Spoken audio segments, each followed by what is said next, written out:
ഇത്രയും വ്യത്യസ്തമായിട്ടുള്ള ഒരു ഭാവത്തിൽ ജനങ്ങൾ ഉണ്ടാവും, ഒന്നുടുക്കാതെ ഇരിക്കുന്ന സ്വാമിമാര്. നമ്മൾ കണ്ടു കഴിഞ്ഞാൽ അവരുടെയൊക്കെ നിഷ്ഠകൾ എന്ന് പറയുന്നത് അവർ തന്നെ തീരുമാനിക്കുകയാണ്, എന്താണ് എനിക്ക് ലോകസമാധാനത്തിന് വേണ്ടിയിട്ട് ഞാൻ ഇനിയുള്ള കാലങ്ങളിൽ കൈ പൊക്കിയിട്ടേ നിർത്തുള്ളൂ. ആലോചിച്ച്, ഒരു മനുഷ്യൻ ഒരു കൈ പൊക്കിയിട്ട് മാത്രം നിൽക്കുക എത്രയോ വർഷങ്ങളായിട്ട്, എത്ര വർഷം എന്ന് അയാൾക്ക് ഓർമ്മ ഉണ്ടാവില്ല. പക്ഷെ അയാൾ വർഷം പറയും 10-18 വർഷം, അങ്ങനെയല്ല. അയാളെ മെഡിക്കലി നോക്കിയ സമയത്ത് അയാളുടെ കൈയുടെ മൂവ്മെന്റ് ഇല്ലാണ്ടായിരിക്കും. അത് താക്കാൻ പറ്റില്ല, കാരണം കുറേ വർഷങ്ങളായിട്ട് പൊക്കിയിട്ടിരിക്കുക. അതുപോലെ നമുക്കൊന്നും സങ്കല്പിക്കാൻ പറ്റാത്ത അത്രയും വലിയ ജട, അതിന് പൂർണ്ണമായിട്ടും രുദ്രാക്ഷം കെട്ടിയിട്ടുള്ള, നമ്മുടെ വ്യത്യസ്തമായിട്ടുള്ള സ്റ്റൈലിൽ. നമ്മളിപ്പോ ഈ ഒരു ആഘോഷം എന്ന് പറയുന്ന സമയത്ത്, ഒരു എക്സ്റ്റസി വരുന്ന സമയത്ത് ഡാൻസ് ചെയ്യുന്നത് പറയുന്നത്, എന്തിനാ ഇങ്ങനെ ഡാൻസ് ചെയ്യണമെന്ന് ചോദിച്ചു ഞാൻ ഉത്തരമൊന്നുമില്ല.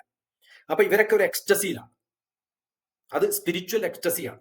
അവരുടെ എക്സിസ്റ്റൻസ് എന്ന് പറയുന്നത് അവർ ശ്വസിക്കുന്ന വെള്ളമോ, ഇപ്പൊ ഇന്ന് ആരോ പറയണ്ട, എന്നോട് ചോദിച്ച സമയത്ത് ഒരു ഡിസ്കഷനിൽ ഞാൻ മെഡിറ്റേഷൻ ട്രൈ ചെയ്തു, ഇന്ന് ആശ്രമത്തിൽ പോയി, അവിടെ എന്നെ ചേർത്തില്ല, മറ്റെടുത്ത്. ഞാൻ ഇങ്ങനെ തെണ്ടി നടന്നിട്ട് കിട്ടേണ്ടതല്ല. അവനവന് പ്രായം വരുന്ന സമയത്ത് നമ്മൾ റെക്കഗ്നൈസ് ചെയ്തിട്ട് നമുക്ക് എത്താൻ പറ്റുന്നിടത്തേക്ക് നമ്മൾ എത്തേണ്ടതാണ്. അങ്ങനെ കുറെ പേര് സ്വാമിമാരാവണമെന്നില്ല. ഇവരൊന്നും അങ്ങനെ ആവണം എന്ന് വിചാരിച്ച് അവിടെ എത്തിയതല്ല.